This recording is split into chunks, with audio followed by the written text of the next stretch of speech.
Welcome back mga ka-road trips! Dito naman tayo sa biyaheng Quezon. Uwian to guys. So, samahan nyo kami. Meet up time is 4 AM pero nakita kami 5. So, nandito na kami sa Antipolo going to Teresa. So, base sa ating mapa, ang travel time namin ay 3 hours and 4 minutes. So, 5 kaming mga rider dito at alam nyo ba guys, dito ko lang nalaman na pwede palang manghiram ng motor, may for rent na siya, tapos ibabalik mo lang di siya same day. Kasi nga yung isa naming kasama, gusto din makabiyahe. So, kailangan niya. Well, pag may gusto, maraming paraan, guys, diba? So, nanghiram talaga siya ng motor, ibabalik niya ng 11 PM pag uwi namin. Kaya guys, tara, samahan nyo na kami. Punta tayo ng Infanta, Quezon.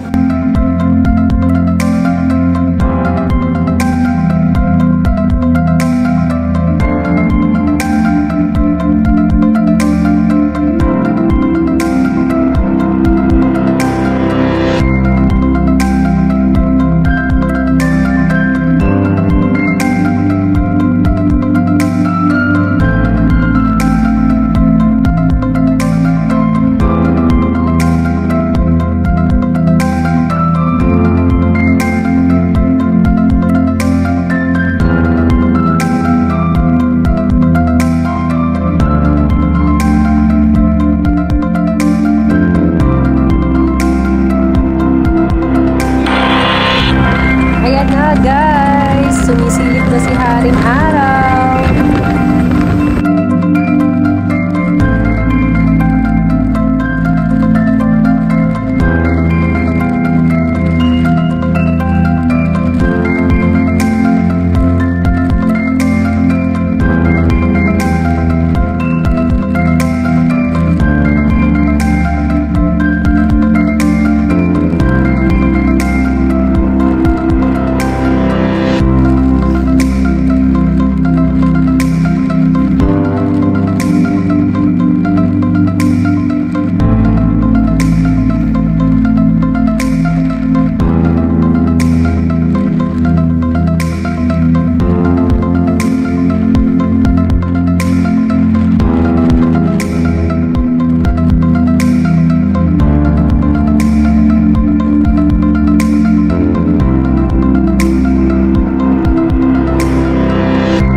Ayan nga guys, inabot na kami ng ulan.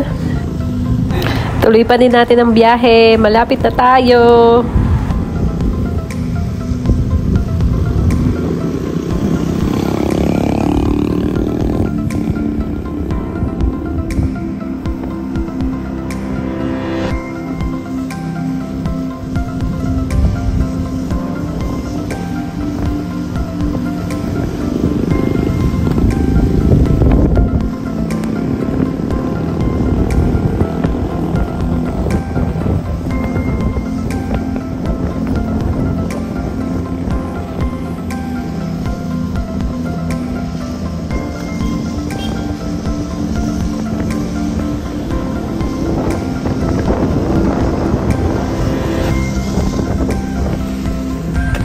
Baka maglaho ka dyan.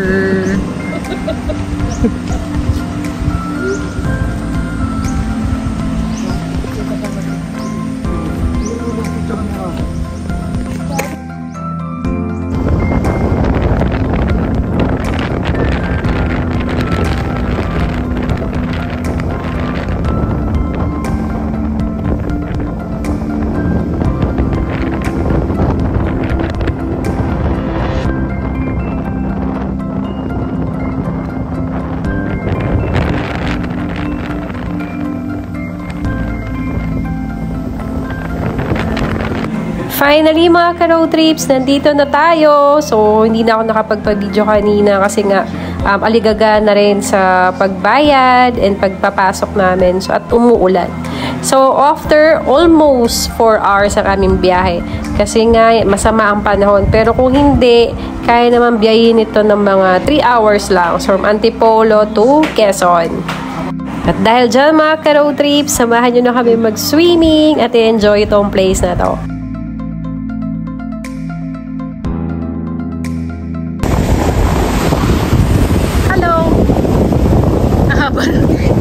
One-sided.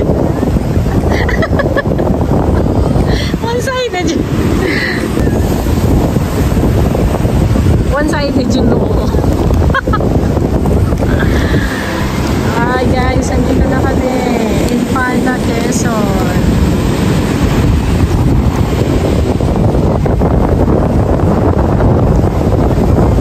Ito lang nga mga ka-road trips, itong mga beaches sa Quezon, lalo na pagka maulan, malabo ang tubig. Pero syempre, ang importante is makalayo-layo pa rin sa Manila. At ito, ang sarap ng hangin guys, ang lamig! Namnamin na natin ang dagat and even the sun. Walking in the sand. La la la la la la. Walking in the sand.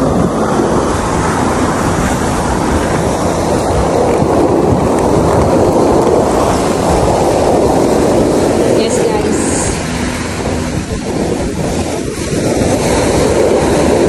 Let's touch the water.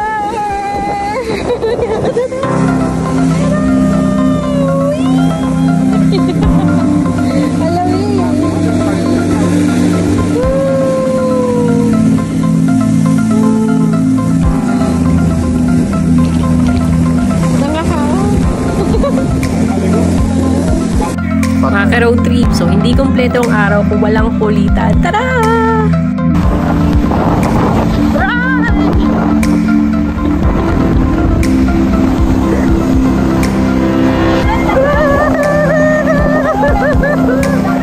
Kaso, ang tignabi ay ko dyan. Kaya, hindi mapapakawat.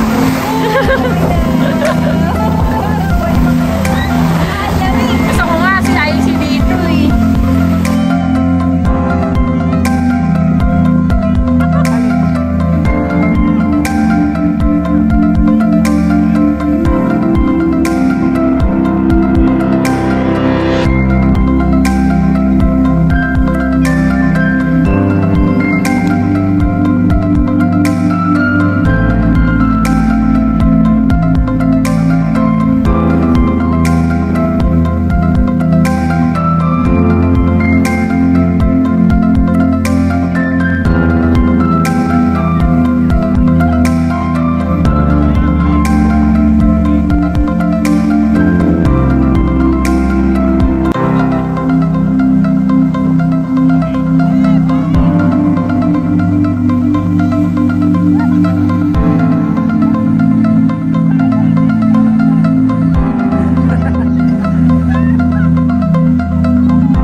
Diba mga ka-road trips, ang kukulit, kala mo naman ipopost sa TikTok. But anyway, saglit lang kami uwian tong biyahe na to. Kaya after ng kulitan na to, kakain lang kami and then magbabanlaw na dahil malamang marami na namang oras ang gugulgulin namin sa aming pagbiyahe. Hindi iwasan namin maabutan kami ng dilim sa daan. Sana nakaabot kayo dito sa end ng video. Thanks for watching!